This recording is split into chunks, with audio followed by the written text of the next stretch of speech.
ठंड में जुगाड़ू बहू का हीटर, गीजर और रजाई। मम्मी जी बड़ी तेज से ठंड लग रही है, मेरी तो हालत खराब हो रही है। मम्मी ठंडी जोर की है, प्लीज मम्मी हमारा स्वेटर निकाल दो। हाँ मम्मी स्वेटर दे दो मेरा।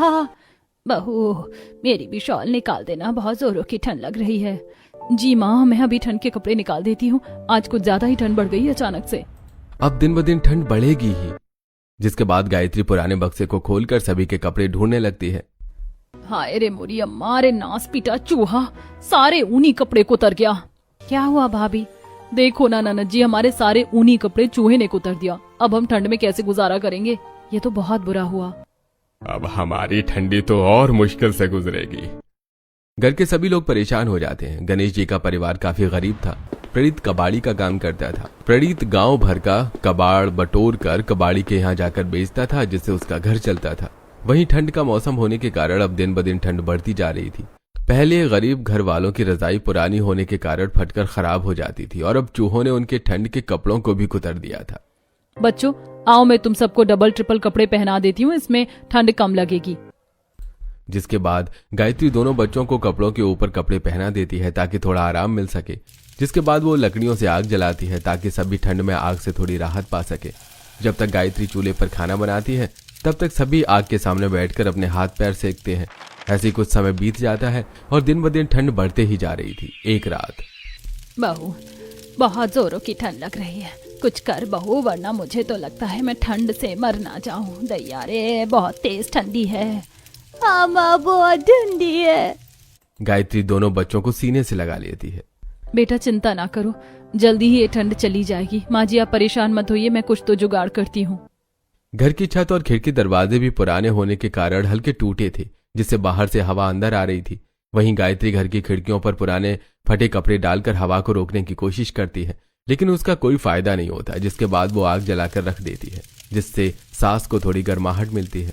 तेज ठंड के कारण रात भर घर वाले सो भी नहीं पाते और उनकी पूरी रात ऐसे ही ठंड से खुद को बचाने में गुजर जाती है। अगली सुबह सभी को तेज सर्दी लग जाती है। अच्छू भाभी पानी गर्म कर दो, बहुत तेज ठंड लग गई है। ननद जी रात में इतनी लकड़ियां जलानी पड़ती हैं कि सारी की सारी लकड़ियां खत्म हो गई हैं और उपले सूख भी नहीं रहे। अब फिर से जंगल जाकर लकड़ियां बीननी पड़ेंगी। बहू मेरे और तेरी सास के बस का नहीं है जंगल जाकर लकड़ियां बीनना। हमारी तो कमरे से बाहर जाने की हिम्मत नहीं है। मैं जाकर कबाड़ ढूंढता हूँ। अगर कुछ महंगा कबाड़ मिल गया तो कम से कम अच्छे खाने पीने का खर्च तो निकल ही जाएगा, और ऊपर से खराब अगर रजाई गद्दा भी मिल गया तो ठंड से बचाने का आसरा मिल जाएगा। फिर प्रणीत अपने काम के लिए निकल जाता है। वहीं गायत्री और तानिया तेज सर्दी खांसी में ओस से भीगे जंगल में लकड़ियां बीनने के लिए जाते हैं और दोनों घंटों तक जंगल में लकड़ियां ढूंढ ढूंढ कर बीनती हैं। इतनी सारी लकड़ियां मिली लेकिन एक भी लकड़ी सूखी नहीं है, सारी की सारी भीगी हुई हैं। भाभी अब यहाँ हरियाली की वजह से ज्यादा ठंड और ओस है ना, इसीलिए चलो अब घर चलते हैं। 3 घंटे बीत गए हमें यहाँ आए, घर जाने में देर हो गई तो फिर से ठंडी के कारण घर का काम करने में दिक्कत होगी। तेज सर्दी में दोनों नंद भाभी खांसते और छींकते हुए घर पहुंचती हैं, जहां घर में भी सभी को छींक और खांसी आ रही थी। आ गई बहू, एक काम कर काढ़ा बना दे, बहुत तेज से सर्दी लग गई है। हाय मम्मा देखो ना कितनी सर्दी हो गई है, नाक बह रही है। सभी की हालत इतनी खराब हो गई है, हमें ठंड से बचने का कोई उपाय करना होगा, वरना हमने उपाय नहीं किया तो सभी को अस्पताल में एडमिट होना पड़ जाएगा और हमारे पास इतने पैसे नहीं है कि हॉस्पिटल का बिल चुका पाए। शुभ शुभ कह बहू, ये सोच कि प्रणीत को कबाड़ में कुछ बढ़िया मिल जाए और हमारी ठंडी फिर पार हो जाए। ऐसा ही होगा माँ जी। अच्छी। जिसके बाद गायत्री गीली लकड़ी पर मिट्टी का तेल डालकर उसे जलाती है और फिर उस पर सभी के लिए गुड़ और हल्दी का काढ़ा बनाती है। वहीं प्रणीत गांव में घूमते हुए कबाड़ बीन रहा था। रोज रोज गांव में इतनी सारी पानी की बोतलें, प्लास्टिक इतनी ज्यादा पड़ी रहती थी, लेकिन ये क्या अचानक से गांव में सारी प्लास्टिक की बोतलें गायब हुई हो गईं? कहीं प्लास्टिक का रेट बढ़ तो नहीं गया? प्रणीत पूरे गांव में प्लास्टिक की बोतलें ढूंढने लगता है, लेकिन उसे बहुत कम बोतलें मिलती हैं। वहीं उसे जगह जगह रेड बुल की कैंस पड़ी दिखती है। वो सारी कैंस बीन लेता है। बोतल नहीं, चलो अच्छा ही ये कैंस मिल गई, इनके तो बोतल से भी ज्यादा अच्छे दाम मिलेंगे। जिसके बाद प्रणीत लोगों के घरों से कबाड़ का सामान इकट्ठा करता है और कबाड़ी की बड़ी दुकान पर जाता है। ओ कल्लू कबाड़ वाले भाई साहब, ये देखो आज मैं रेड बुल की खाली कैंस लाया हूँ। एल्यूमिनियम के पैसे तो ज्यादा होते हैं, तो सही सही रेट लगाना। अरे प्रणीत, अगर तुझे एल्यूमिनियम की कैंस के पैसे चाहिए तो एक काम कर, मेरे पास 2 बोरी कैंस रखी हैं, इन्हें ले जा फ्री में ही और बेच ले जो खरीदे। अरे ठंडे में इन रेड बुल्स की कैन की कोई कीमत नहीं है। अगर प्लास्टिक की बोतल मिले तो ले आना, और ये ले तेरे बाकी के कबाड़ के पैसे। ठंडी में अचानक से प्लास्टिक की बोतलों के रेट बढ़ गए और ये रेड बुल की कैंस जिनकी कीमतें हैं उनके रेट डाउन क्यों हो गए? अरे भाई, सीधी सी बात है, ठंडी ऑलरेडी इतनी ज्यादा है कि लोगों को प्यास लगती नहीं है, तो कोई पानी खरीद कर पीता नहीं है। वहीं ठंडी में ठंड शरीर में गर्म रखने के लिए लोग रेड बुल खरीद कर पीते हैं। इससे लोगों के शरीर में गर्मी और एनर्जी महसूस होती है। इसका मतलब ये कैंस किसी काम की नहीं है? अरे मेरे तो किसी काम की नहीं है, तुम्हें चाहिए तो वो 2 बोरी कैंस रखी हैं, वो भी ले जाओ। यहाँ रेट नहीं है तो क्या हुआ, शहर में तो भाव मिल ही जाएगा इसका। मेरे पास 1 बोरी है और 2 बोरी ये रेड बुल की कैंस है, इन्हें शहर ले जाकर बेच देता हूँ, अच्छे पैसे मिल जाएंगे। ये सोचकर प्रणीत शहर कैंस के लिए बेचने के लिए चला जाता है, लेकिन शहर के कबाड़ी वाले भी अब प्रणीत की कैंस लेने से मना कर लेते हैं और बेचारा प्रणीत भारी ठंडी में सारी रेड बुल की कैंस वापस लेकर घर आ जाता है। प्रणीत ठंड से कांप रहा था। अजी कहाँ थे आप अभी तक? रोज शाम में जल्दी आ जाते थे, आज आधी रात घर आ रहे हो और देखो सर्दी से कितना बुरा हाल है आपका। गायत्री के ऐसा कहने पर प्रणीत ठंड से कांपते हुए गायत्री को पूरी बात बताता है। ये इतनी सारी रेड बुल की कैंस का क्या ही होगा, जब कबाड़ी के काम की नहीं है ये, तो हमारे किस काम की? पापा इसे फेंकना नहीं, हम इससे खेलेंगे। पापा मैंने बगल वाली आंटी के टीवी पर ऐसे कैन से हीटर बनाते हुए देखा था, क्यों ना आप और मम्मा इन रेड बुल की कैन से हीटर तैयार करो, इससे हमारे घर पर भी गर्मी रहेगी और फिर इतनी सारी लकड़ियां भी नहीं खर्च होंगी। कैन से हीटर कैसे पॉसिबल है चिंटू? कुछ भी कह रहा है भैया। नहीं नहीं चिंटू, सही कह रहा है, सब पॉसिबल है इन कैन से, और इनसे तो हीटर बहुत अच्छा बनेगा। मैं कबाड़ी के पहले इलेक्ट्रॉनिक सामान की रिपेयरिंग का काम करता था ना, तो मुझे अच्छे से आता है। सही कह रहे हो जी, अगर हीटर बन गया तो घर की तकलीफें दूर हो जाएंगी, मैं आपकी मदद कर देती हूँ।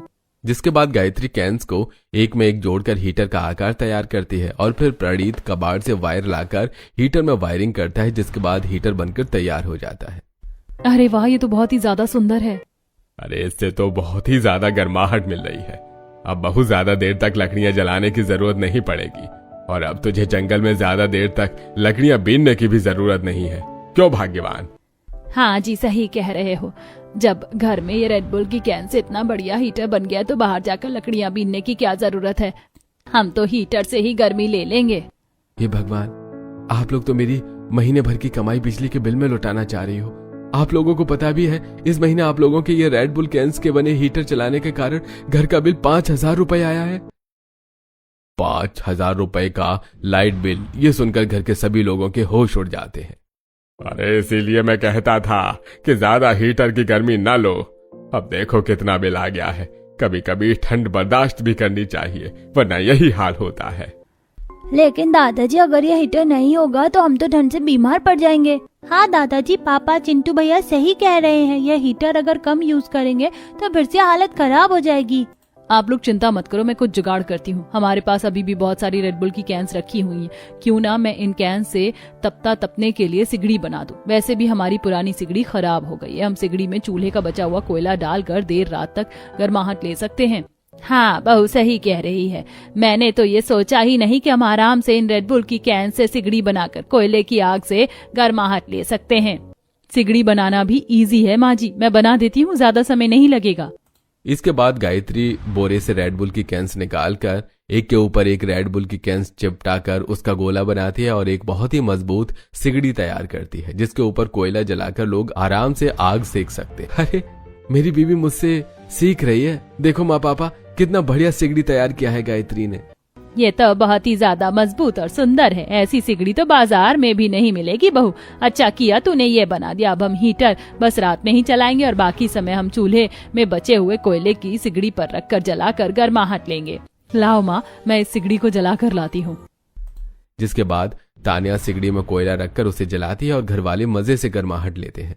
ऐसे कुछ दिन बीत जाते हैं। घर में अब हीटर था, सिगड़ी थी, फिर भी सोते समय सभी को बहुत ही ज्यादा दिक्कत होती थी क्योंकि रजाई नहीं थी। एक दिन भैया आप रजाई वाले से एक रजाई बनवा लेते तो बहुत ही ज्यादा बेहतर होता। आखिर कब तक हम बिना रजाई के सोएंगे। भले ही इस घर में अब हीटर है, गीजर है, लेकिन फिर भी देखो ना कितनी ज्यादा ठंड है। बाहर रात में हालत खराब हो जाती है बिना रजाई के। घर में अगर ओढ़ने के लिए चादर है तो वो भी फटे पुराने हैं जो किसी मतलब के नहीं है।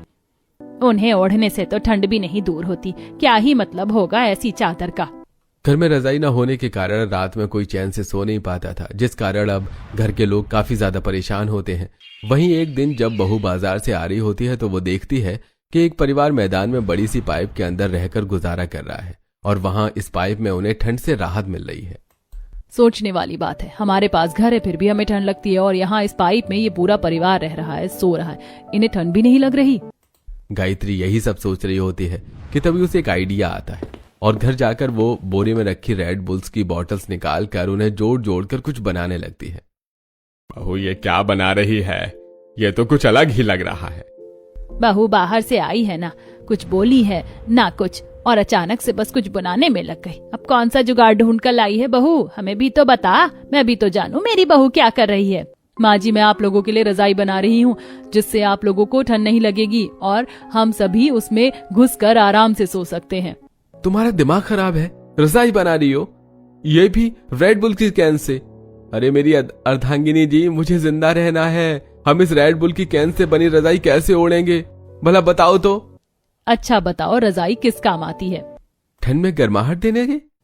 हाँ, तो मैं जो बना रही हूँ वो भी ठंड में गर्माहट ही देगा, इसीलिए मैंने कहा कि मैं रजाई बना रही हूँ। आज मैंने एक मैदान में एक फैमिली देखी जो पाइप के अंदर सोते हैं और रहते हैं और वहाँ उन्हें ठंड भी नहीं लगती। इसीलिए मैंने सोचा क्यों ना मैं इन रेड बुल की कैंस को जोड़कर वैसा ही कुछ तैयार करूँ ताकि हम ठंड से बच सके। फिर गायत्री रेड बुल की कैंस को जोड़कर रजाई जैसा आकार करती है जिसमें घर वाले आराम से घुसकर सो सके और उन पर न कैंस का भार आए न ही ठंड लगे। वहीं रात में सभी बहू की बनाई रेड बुल की कैंस की रजाई में घुसकर सोते हैं जहां बहुत ही ज्यादा गर्मी होती है। अरे वाह, वही ये तो बहुत ही बढ़िया है। यहाँ सोने में तो बिल्कुल भी ठंड नहीं लग रही है। भाभी ये तो रजाई से भी ज्यादा गर्म है, इसमें थोड़ी भी ठंडी हवा नहीं आ रही। मैंने नहीं सोचा था कि मेरी बीवी इतनी टैलेंटेड है। ये जुगाड़ू रेड बुल की कैन से बनी रजाई बहुत ही ज्यादा गर्म और आरामदेह है। जिसके बाद सभी बहू की जुगाड़ू रेड बुल की कैन से बनी रजाई में घुसकर सोते हैं और बहुत ही रिलैक्स्ड फील करते हैं। वहीं अगले दिन मम्मी पानी गर्म कर दो ना, मैं ठंडे पानी से नहाकर स्कूल नहीं जाऊंगी, बहुत ठंडी है। हाँ मम्मी, मैं भी ठंडे पानी से नहीं नहाऊंगा, ऐसे ही चला जाऊंगी आज स्कूल। सुबह से 4 बार पानी गर्म कर चुकी हूँ, अब हिम्मत नहीं होती। एक तो रोज रोज लकड़ियाँ बीन कर लाने में हालत खराब हो जाती है। ऐसे ही नहा लो, समझे?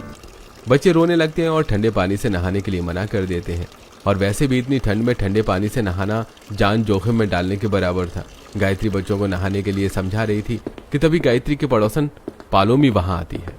ये क्या गायत्री, बच्चों को इतनी ठंड में ठंडे पानी से नहाकर मराना है क्या? तो क्या करूं पौलमी दीदी, आप ही बताइए। चूल्हे पर सुबह से 4 बार पानी गर्म कर चुकी हूँ और इतनी लकड़ी नहीं है कि रोज मैं इतना सारा पानी गर्म करूँ। मैं पानी गर्म करके थक गई हूँ और लकड़ियाँ भी खत्म हो गई हैं। एक गीजर ले लो ना, अगर इतनी ठंड लग रही है तो। मेरे घर में तो गीजर है, सभी गीजर से गर्म किए पानी से नहाते हैं, इसीलिए तो किसी को ठंड भी नहीं लगती है। गीजर के लिए पैसे तो चाहिए, क्या फ्री में आ जाएगा क्या? हाँ, जब खुद से ही ये हीटर और सिगड़ी बना सकती हो तो गीजर भी बना लो। बच्चों को ठंडे पानी से नहलाओगी तो बीमार हो जाएंगे बच्चे। चलो अब मैं जाती हूँ, मैं तो बस अपनी कटोरी लेने आई थी उस दिन जो मैंने प्रसाद भिजवाया था। जी पौलमी दीदी, अभी देती हूँ। जिसके बाद गायत्री पालोमी को कटोरी देती है और पालोमी वहां से चली जाती है। वहीं अब गायत्री पालोमी की बात सोचने लग जाती है।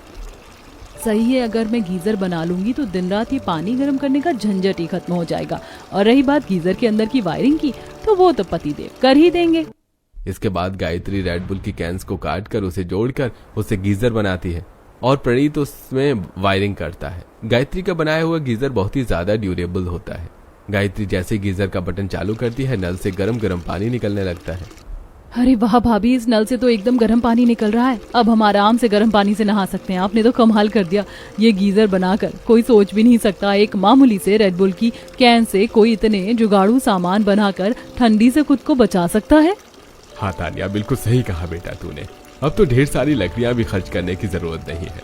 हीटर से गर्मी दूर होगी और गीजर से हम गर्म पानी से नहा सकते हैं। और बहू के बनाई जुगाड़ू रजाई का तो क्या ही कहना। सभी बहुत ही खुश हो जाते हैं। एक रात जब सभी आराम से घर के अंदर सोए होते हैं कि तभी टूटी हुई खिड़की से घर के अंदर बिल्ली छलांग मारती है और जाकर मिट्टी के चूल्हे पर गिरती है, जिससे मिट्टी का चूल्हा बहू का टूट जाता है। अगले दिन जब गायत्री सोकर उठती है और टूटा हुआ चूल्हा देखती है तो काफी ज्यादा निराश हो जाती है। ये मोई बिल्ली ने अलग से नाक में दम कर रखा है, मेरा चूल्हा फोड़ दिया। अब डबल मेहनत करूं और चूल्हा बनाऊं। बहू चूल्हा ही तो है ना, कोई बात नहीं, टूट गया तो अब दूसरा चूल्हा बना ले मिट्टी से, इसमें क्या रोना। माँ जी, मैं ठंडी में कपड़े तो सूख नहीं रहे, मिट्टी का चूल्हा कैसे सूखेगा, इसीलिए रो रही हूँ मैं, और कोई वजह नहीं है। बहू एक बार कोशिश करके देख, क्या पता कि मिट्टी का चूल्हा सूख जाए। गायत्री सास ससुर के कहने पर मिट्टी का चूल्हा बना देती है, लेकिन बहुत देर हो जाती है और वो नहीं सूखता। वहीं चूल्हा न होने के कारण सारा दिन घर वालों को भूखा रहना पड़ता है। शाम में, अरे देखो गायत्री, आज कितनी सारी रेड बुल की कैन मिली है। अब तो हम और भी ज्यादा जुगाड़ू सामान बना सकते हैं, और अगर अच्छे जुगाड़ू सामान बने तो हम इससे हीटर गीजर बनाकर बेच भी सकते हैं। अभी बिजनेस आइडिया छोड़ो, ये बताओ कि खाने का क्या किया जाए। चूल्हा फूट गया और मिट्टी का चूल्हा ठंड से सूख नहीं रहा, अब मेरा दिमाग नहीं काम कर रहा। तुम चिंता क्यों करती हो, लो अभी बना देता हूँ चूल्हा। जिसके बाद प्रणीत रेड बुल की कैन से एक बढ़िया सा चूल्हा तैयार करता है। ये देखकर घर वाले हैरान हो जाते हैं। वाह पापा, आपने तो कमाल कर दिया, ये चूल्हा तो बहुत ही ज्यादा सुंदर और टिकाऊ भी है। मम्मी आप जल्दी से आप खाना बना दो, बहुत भूख लगी है। मेरे दिमाग में क्यों नहीं आया ये चूल्हा तो वाकई बहुत ही बढ़िया है। चलो अब मैं जल्दी से सभी के लिए खाना बना देती हूँ। फिर गायत्री रेड बुल की कैन से बने चूल्हे पर बढ़िया सा दाल चावल सब्जी रोटी बनाती है, और चूल्हा कैन से बना हुआ था इसलिए वो जल्दी से गर्म हो जा रहा था, और सारा खाना नॉर्मल चूल्हे के कंपेयर में आधे समय में ही बनकर तैयार हो जाता है। जब से बहू ने अपना जुगाड़ लगाना शुरू किया, हमारी जिंदगी पहले से कितनी बेहतर हो गई है। हाँ माँ, आप बिल्कुल सही कह रही हो। अब तो घर में सब कुछ टिकाऊ है और ठंडी आराम से गुजर जाएगी। सभी घर वाले मजे से रेड बुल की कैन से बने चूल्हे पर खाना खाते हैं और अपनी जुगाड़ू रजाई में सोने के लिए चले जाते हैं। ऐसे कुछ दिन बीत जाते हैं। वहीं गायत्री के जुगाड़ अब मोहल्ले में फेमस हो जाते हैं। सभी गायत्री के जुगाड़ के बारे में ही बातें करते हैं, और सारी पड़ोसनें उसके घर बहू के ठंड में रेड बुल की कैन से बने जुगाड़ू सामान को देखने के लिए आती हैं और देखकर हैरान हो जाती हैं।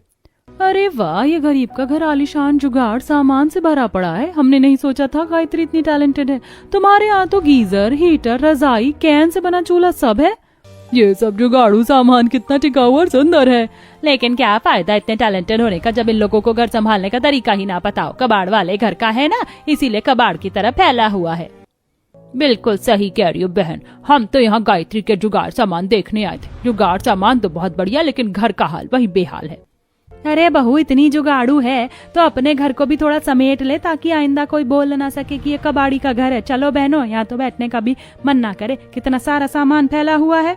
फिर सारी पड़ोसनें बहू और उसके ससुराल वालों को बेइज्जत करके वहां से चली जाती है। वैसे बात तो सच थी, पूरा घर बच्चों के खिलौने, कपड़े और यहाँ वहां के सामान से फैला हुआ था। किसी भी चीज का कोई ठिकाना नहीं था। वहीं पड़ोसनों की बात बहू और सभी ससुराल वालों को बहुत ही ज्यादा बुरी लगती है। मैंने इस घर को समेटने की बहुत कोशिश की, लेकिन ये पड़ोस ने यहाँ आकर हमारा मजाक उड़ाकर चली गई। माँ जी, पापा जी, मुझे माफ कर दो। अब आप लोग देखना कैसे मैं इस घर की काया पलट कर रख दूंगी। जिसके बाद गायत्री रेड बुल की कैंस को काट कर उन्हें अच्छे से जोड़कर उसे एक बड़ी सी अलमारी तैयार करती है और अंदर सामान रखने के लिए डिफरेंट सेक्शन भी तैयार करती है। अरे वाह, ये तो बहुत ही सुंदर अलमारी बनाकर तैयार हुई है, काफी बड़ी भी है। अब देखो, अब इस घर की मैं कैसे काया पलट करती हूँ। भाई लाओ, पहले माँ सारा सामान समेटने में आपकी मदद कर देती हूँ। फिर तानिया और गायत्री मिलकर घर में फैले हुए सारे कपड़े, खिलौने और अन्य सामान अलमारी के डिफरेंट सेक्शन में रख देते हैं, और कुछ ही समय में घर की काया पलट हो जाती है। पूरा बिखरा हुआ घर एकदम से सिमट जाता है। जैसे आज हमारी पड़ोसनों ने हमारे घर की बेइज्जती की, ये मुझे बिल्कुल भी पसंद नहीं आया। अगली बार जब भी वो आएंगी माँ जी, आप देखना सभी हमारा घर देखकर हैरान रह जाएंगी। जिसके बाद जुगाड़ू बहू रेड बुल की कैन से एक बड़ा सा सोफा तैयार करती है, जो कि काफी मजबूत और सुंदर होता है। उसके साथ ही एक बड़ा सा डाइनिंग टेबल, कुर्सी और तख्त भी बनाती है, ताकि घर में कोई बाहर से आए और घर के लोगों को उठने बैठने में कोई दिक्कत ना हो। बहू, ये बड़ी सी मेज तो बहुत ही सुंदर है, इसका क्या होगा?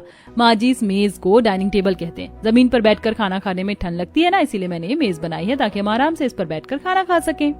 गायत्री के बनाए हुए सोफे, बेड, कुर्सी, टेबल, तख्त से अब घर की काया सच में पलट गई थी।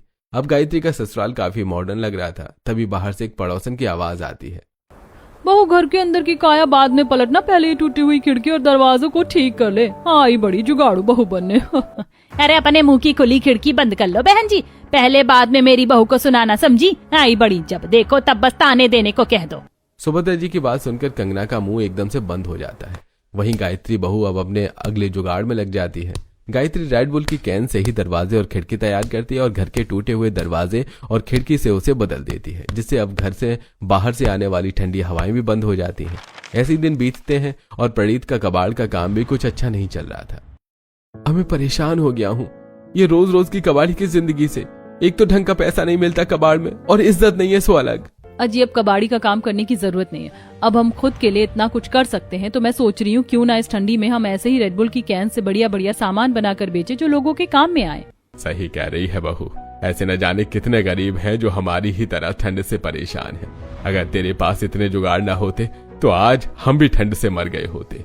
ऐसे ना कहिए पापा जी। रही बात ठंड की, तो हम इस ठंड में गरीबों की मदद भी करेंगे और कम दाम में बने गीजर और हीटर बेचकर लोगों की सहायता करेंगे। अजी बस आप ढेर सारे रेड बुल के कैंस लेते आइए, बाकी काम मैं कर देती हूँ। फिर प्रणीत गांव की गलियों में घूमकर लोगों के द्वारा पीकर फेंकी हुई रेड बुल की कैंस को इकट्ठा करने लगता है, जिसके बाद गायत्री और प्रणीत मिलकर रेड बुल की कैन से ढेर सारे गीजर और हीटर बनाकर बाजार में बेचने जाते हैं। गीजर ले लो, टिकाऊ और किफायती गीजर, इतनी ठंडी में कम बिजली में पानी को जल्दी से गर्म करे और घर की लकड़ियाँ बचाए।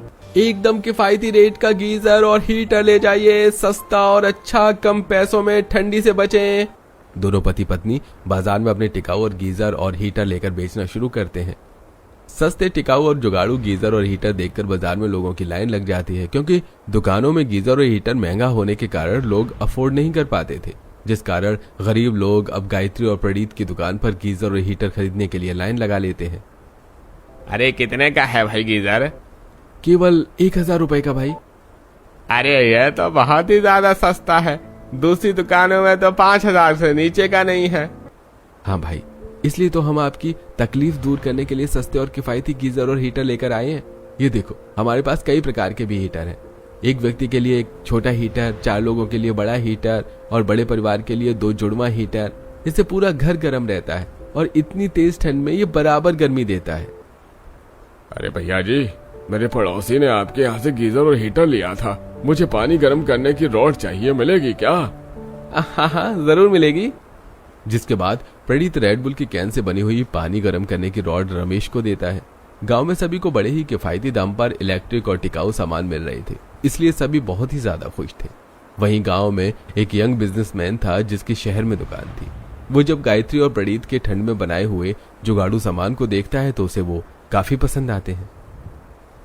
क्या आप ही हैं वो पति पत्नी जो इस कड़कड़ाती ठंड में इस रेड बुल की कैन से जुगाड़ू सामान बनाकर बेच रहे हैं? जी हाँ, हम ही हैं। लेकिन क्या हुआ, हमसे कोई भूल हुई है क्या? देखिए, अगर कोई भूल हो गई हो तो माफ कर दीजिएगा। हमारा सामान एकदम खरा है। हाँ भाई साहब, आपका सामान एकदम खरा है, इसलिए मैं आपसे मिलने आया हूँ। मेरी इलेक्ट्रिक सामान की दुकान है, मैं चाहता हूँ आप मेरे लिए ऐसे ही किफायती गीजर, हीटर और अन्य इलेक्ट्रिक सामान बनाएं, जैसे फ्रिज, कूलर, वॉशिंग मशीन और साथ में टीवी। इसे हम महंगे दाम पर बेचेंगे और गरीबों के लिए 20% डिस्काउंट देंगे। गायत्री और प्रणीत को तरुण का ये आइडिया बहुत ही ज्यादा पसंद आता है और वो तरुण से हाथ मिला लेते हैं। ठीक है, हमें कोई परेशानी नहीं है। जिसके बाद प्रणीत ढेर सारे रेड बुल की कैन लेकर आता है और दोनों पति पत्नी मिलकर घर पर ढेर सारा इलेक्ट्रिकल सामान बनाते हैं और तरुण उन्हें शहर ले जाकर बेचता है और मिले हुए मुनाफे को तीनों आपस में बांट लेते हैं, जिससे गायत्री और तरुण अच्छा खासा पैसा कमा लेते हैं और कुछ ही दिनों में उनकी परिस्थितियां बहुत ही ज्यादा सुधर जाती हैं। वहीं अब दोनों पति पत्नी मिलकर गरीबों के लिए भी हीटर बनाते हैं, जुगाड़ू रजाई भी, और वो गरीबों में मिलकर बांटते हैं। गायत्री, हमें माफ करना बहू, हमने तुम्हारा मजाक बनाया, लेकिन आज देखो तुम तो हमसे ज्यादा अमीर हो गई हो। आज हमें अपनी गलती का एहसास हो रहा है। कोई बात नहीं आंटी जी, आप लोग उदास मत हो। आप लोगों ने उस दिन इतनी बातें ना सुनाई होती तो शायद मुझे अपने अंदर की पावर पता नहीं चलती। सभी पड़ोसनों को अपनी गलती का एहसास था। वहीं अब गरीब बहू के बनाए जुगाड़ू सामान से उनकी परिस्थितियां एकदम से बदल जाती हैं और सभी खुशी से रहने लगते हैं।